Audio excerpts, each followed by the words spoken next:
নমস্কার বন্ধুরা, আমি সুশোভন আর আপনারা দেখছেন অদ্ভুত অথচ বাস্তব। আজ আমরা কোনো সাধারণ খবর নিয়ে কথা বলতে আসিনি। আজ আমরা কথা বলতে এসেছি ইতিহাসের এক নতুন মোড় নিয়ে। এমন এক জিওপলিটিক্যাল ভূমিকম্পের কথা বলতে এসেছি যার আফটারশক আগামী 50 বছর ধরে এশিয়ার পাওয়ার ব্যালেন্সকে ঠিক করে দেবে। বন্ধুরা, একটা দেশের কথা ভাবুন। একটা দেশ যে 70 বছরের বেশি সময় ধরে নিজের হাত পা নিজে বেঁধে রেখেছিল। দ্বিতীয় বিশ্বযুদ্ধের এমন ভয়াবহ হারের পর তারা শপথ নিয়েছিল যে তাদের দেশের কোনোদিন নিজস্ব সেনাবাহিনী থাকবে না। তারা যা বানিয়েছিল তার নাম দিয়েছিল সেলফ ডিফেন্স ফোর্স বা আত্মরক্ষা বল।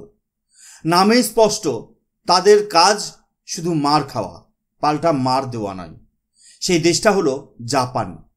কিন্তু বন্ধুরা, সময় বদলে গেছে। জাপানের সেই 70 বছরের ঘুম আজ ভাঙতে চলেছে। আর এই ঘুম ভাঙার গল্পে প্রধান চরিত্র হিসেবে জাপান বেছে নিয়েছে এমন একটি দেশকে যার নাম শুনেই বিশ্বের দুই তথাকথিত সুপার পাওয়ার আমেরিকা এবং চীন দুজনেরই কপালে ভাঁজ পড়েছে। হ্যাঁ, এই দেশটার নাম হলো আমাদের দেশ ভারত।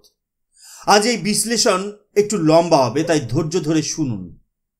কারণ আজ আমরা শুধু খবর পড়ব না, খবরের ভেতরের আসল খেলাটা বুঝব। আমরা বুঝব কেন জাপান আজ আমেরিকার হাত ছেড়ে ভারতের হাত ধরতে চাইছে, আর ভারতই বা এমন কি তৈরি করে ফেলেছে যা দেখে আমেরিকার মতো দেশের ডিফেন্স সংস্থাগুলোর ঘুম উড়ে গেছে। চলুন গভীরে ডুব দেওয়া যাক। বন্ধুরা, প্রথমে বুঝতে হবে জাপানের এই হঠাৎ পরিবর্তনের কারণ কি। উত্তরটা এক কথাই হলো চীন। জাপান একটি দ্বীপ রাষ্ট্র। তার অর্থনীতি, তার বেঁচে থাকা সব কিছু নির্ভর করে সমুদ্রের ওপর, তার সাপ্লাই চেনের ওপর। আর সেই সমুদ্রেই আজ চীন নামক ড্রাগনটা ফনা তুলে বসে আছে। South China Sea, East China Sea, সব জায়গায় চীনের দাদাগিরি। জাপান এতদিন তার সুরক্ষার জন্য কার উপর নির্ভরশীল ছিল? আমেরিকা। জাপানের মাটিতে আজও আমেরিকার হাজার হাজার সেনা মোতায়েন রয়েছে। কিন্তু চীন যখন জাপানের দোরগোড়ায় এসে হুমকি দিচ্ছে, তখন জাপান আমেরিকার দিকে তাকিয়ে দেখছে যে আমেরিকা তার পুরনো বন্ধুকে বাঁচাতে ততটা আগ্রহী নয় যতটা সে নিজের স্বার্থসিদ্ধিতে আগ্রহী। জাপান বুঝতে পারছে চীনের এই দানবীয় উত্থানের সামনে শুধু সেলফ ডিফেন্স দিয়ে কাজ চলবে না। কেউ যদি আপনার গালে একটা থাপ্পড় মারে, আপনি আর একটা গাল বাড়িয়ে দিতে পারেন না। আপনাকে পাল্টা ঘুষি মারার জন্য তৈরি থাকতে হবে। জাপান আজ ঠিক সেটাই করতে চাইছে। তারা তাদের আত্মরক্ষা বলকে বদলে এক পূর্ণাঙ্গ ইন্টিগ্রেটেড কমব্যাট ফোর্স বা সমন্বিত যুদ্ধ শক্তিতে পরিণত করতে চাইছে। এমন একটা ফোর্স যা শুধু ডিফেন্স নয়, আক্রমণ বা অফেন্স চালাতেও সক্ষম। তো স্বাভাবিকভাবেই প্রশ্ন ওঠে, জাপানের যদি সেনা বানাতে হয় তবে সে তার সবচেয়ে পুরনো বন্ধু, তার বড় দাদা আমেরিকার কাছেই যাবে, তাই তো? এখানেই গল্পের আসল টুইস্ট। জাপান আমেরিকার কাছে যায়নি, বরং জাপানের মিনিস্ট্রি অফ ডিফেন্সের এক উচ্চ পর্যায়ের কমিটি যে রিপোর্ট দিয়েছে তা ওয়াশিংটনে হইচই ফেলে দিয়েছে। কেন? কারণ জাপান জানে আমেরিকার বন্ধুত্ব হলো একটা ফাঁদ। আমেরিকা জাপানের বন্ধু সেজে জাপানের মাটিতে বসে আছে ঠিকই, কিন্তু আমেরিকা কখনোই চায়নি জাপান তার নিজের পায়ে দাঁড়াক। আমেরিকা জাপানকে একটা ক্লায়েন্ট স্টেট বানিয়ে রাখতে চায়, একটা পার্টনার নয়।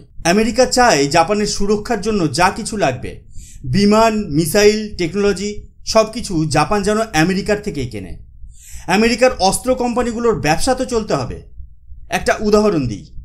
কিছু বছর আগে একটা ছোটোখাটো ট্রেড ওয়ারের সময় আমেরিকা জাপানের সমস্ত গুরুত্বপূর্ণ টেকনোলজি অ্যাক্সেস আটকে দিয়েছিল। জাপান সেদিন হাড়ে হাড়ে টের পেয়েছিল যে আমেরিকার সিকিউরিটি গ্যারেন্টির কোনো ভরসা নেই। আজ আমেরিকা গ্যারেন্টি দিচ্ছে, কাল যদি তার স্বার্থে ঘা লাগে সে গ্যারেন্টি তুলে নিতে দুবার ভাববে না। আমেরিকা কখনোই চাইবে না যে জাপান নিজের মতো একটা সুপার পাওয়ার মিলিটারি তৈরি করুক, যারা আগামীকাল হয়তো আমেরিকার F-35 না কিনে নিজেদের যুদ্ধ বিমান বানাবে। জাপান এই খেলাটা ধরে ফেলেছে। তারা বুঝে গেছে আমেরিকার হাত ধরা মানে হলো চিরকাল আমেরিকার ছোট ভাই হয়ে থাকা। এই পরিস্থিতিতেই জাপানের ওই কমিটি এক যুগান্তকারী প্রস্তাব দিয়েছে। তারা বলেছে, এই ইন্টিগ্রেটেড কমব্যাট ফোর্স বানানোর জন্য আমাদের আমেরিকার থেকেও ভালো বিকল্পের দিকে তাকাতে হবে, আর সেই বিকল্প হলো ভারত। শুনে অবাক হচ্ছেন? হওয়াই স্বাভাবিক। যে জাপান টেকনোলজিতে এত এগিয়ে, সে কেন ভারতের কাছে সাহায্য চাইবে? কারণটা খুব গভীর বন্ধুরা।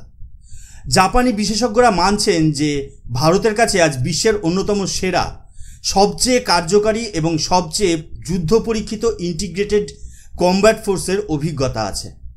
ভাবুন, ভারতের একদিকে চীন আর একদিকে পাকিস্তান। আমাদের দুই দিকেই পরমাণু শক্তিধর দুই রাষ্ট্র।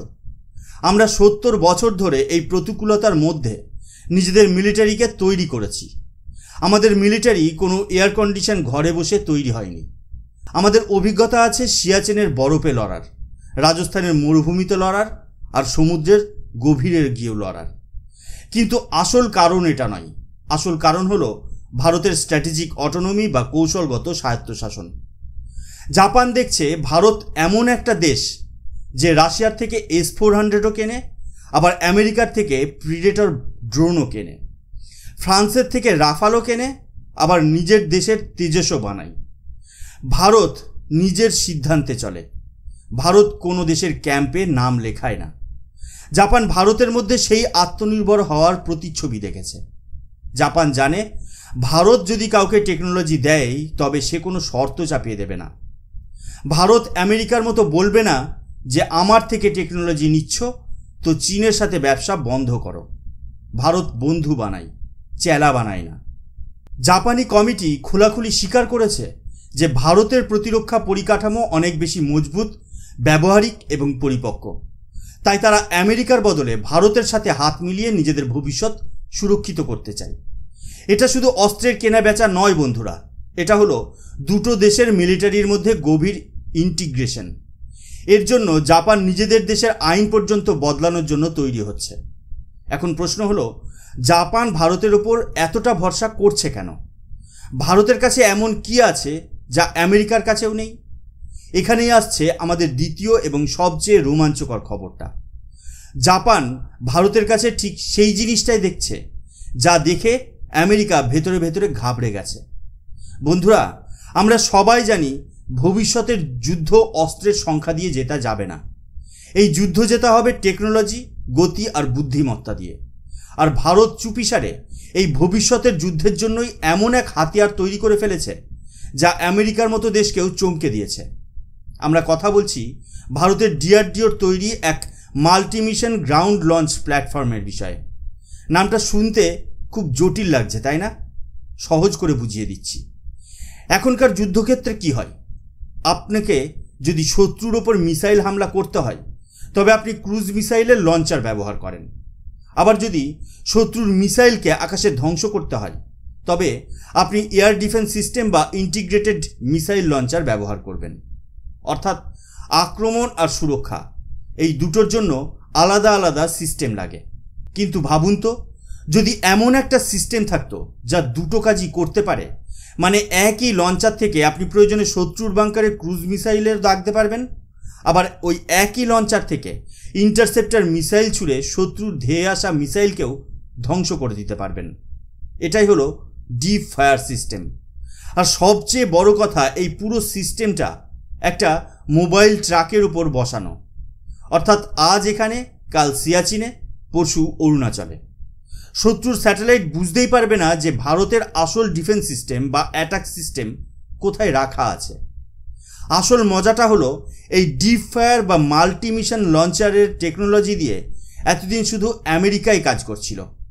আমেরিকার বড় বড় কোম্পানি ভাবছিল এই দৌড়ে তারা একাই আছে।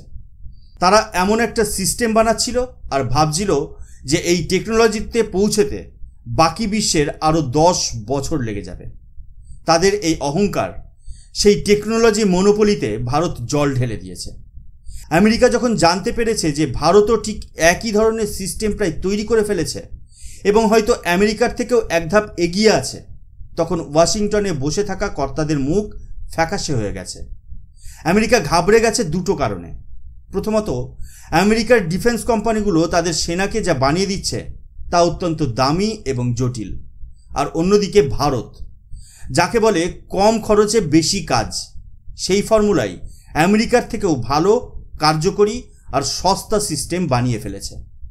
দ্বিতীয়ত, এবং এটা জাপানের সাথে সরাসরি যুক্ত, আমেরিকা এতদিন এইসব হাইটেক অস্ত্র দেখিয়ে জাপান, সৌদি আরব, ইউরোপের দেশগুলোকে নিজের প্রভাবের জালে আটকে রাখত। তারা বলতো এই টেকনোলজি শুধু আমার কাছে আছে, তাই আমার কথা শুনে চলতে হবে। ভারত সেই খেলাটাই বিগড়ে দিয়েছে। ভারত আর জাপানকে দেখিয়ে দিয়েছে যে বিশ্বমানের ডিফেন্স টেকনোলজির জন্য শুধু আমেরিকার উপর নির্ভর করার দিন শেষ। আত্মনির্ভর ভারত আজ শুধু একটা স্লোগান নয়, একটা বাস্তব।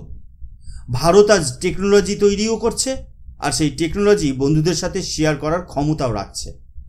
জাপান ঠিক এই জিনিসটাই দেখছে। তারা দেখছে যে ভারত আজ শুধু অস্ত্রের খরিদ্দার নয়, ভারত আজ অস্ত্রের উদ্ভাবক বা ইনোভেটর। তাই এমন এক উদীয়মান শক্তির সাথে হাত মেলানোই জাপানের জন্য সবচেয়ে বুদ্ধিমানের কাজ। বন্ধুরা, আজকের এই পুরো আলোচনাকে যদি আমরা এক সুতোয় বাঁধি, তাহলে ছবিটা কি দাঁড়ায়? ছবিটা দাঁড়ায় এক নতুন এশিয়ার, যে এশিয়ার একদিকে আছে আগ্রাসী সাম্রাজ্যবাদী চীন, আর একদিকে আছে আমেরিকা, যে নিজের পুরনো দাদাগিরি ছাড়তে রাজি নয়। আর এই দুই শক্তির মাঝখানে জন্ম নিচ্ছে এক নতুন অক্ষ, ভারত এবং জাপান।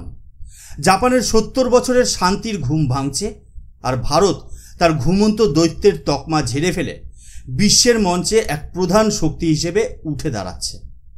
জাপানের কাছে আছে বিশ্বের সেরা টেকনোলজি আর পয়সা, আর ভারতের কাছে আছে সেই টেকনোলজিকে কাজে লাগানোর মতো বিশাল সামরিক অভিজ্ঞতা, একটা প্রকাণ্ড বাজার, আর আত্মনির্ভর হওয়ার সেই অদম্য জেদ।